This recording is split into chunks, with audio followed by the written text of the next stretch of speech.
A former Minister of Trade, Industry and Investment, Mr. Olusegun Aganga, has attributed Nigeria's socioeconomic challenges and underdevelopment over the years to dearth of strong institutions and weak governance at all tiers of government. Mr. Aganga made the disclosure while speaking at a virtual forum put together by the Institute of Chartered Secretaries and Administrators of Nigeria. He explains that for Nigeria to be where it ought to be in terms of industrial advancement and socio-economic development, political leaders, governance practitioners in both public and private sectors must embrace some core ethical values and norms, which he described as inevitable to nation building and political stability. The two-time minister further urged government to improve the current macroeconomic fundamentals to enable the country actualize its full socio-economic potentials. On his part, President and Chairman of Council of AICSAN, Mr. Bode Ayeku, says the institute remains committed to Nigerian socio-economic development by providing well-articulated policy direction for both public and private sector.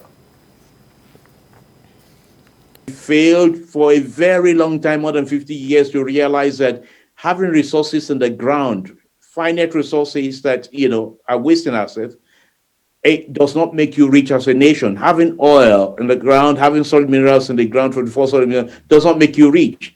What makes you rich is what you do with that, the value addition to it. And we're still struggling with that. And that's what we diversify the economy. The other thing is about the uncontrolled population growth.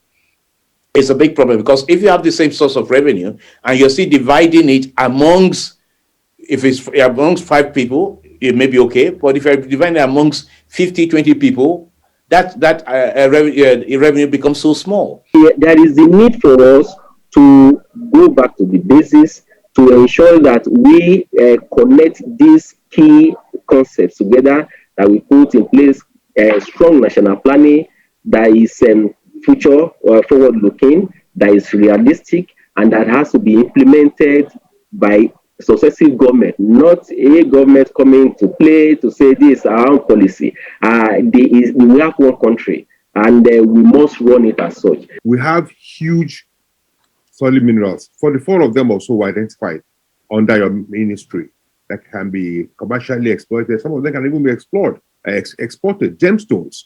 But then you have minerals under the exclusive list, which means that you cannot do anything about the minerals unless you get approval at the federal level, at the state government level. But then, for you to access solid minerals, you need to go through the state government, because under the Land Use Act, you cannot access the land without the governor's approval. Without the governor, yeah. So these are like a logjam that needs to be resolved.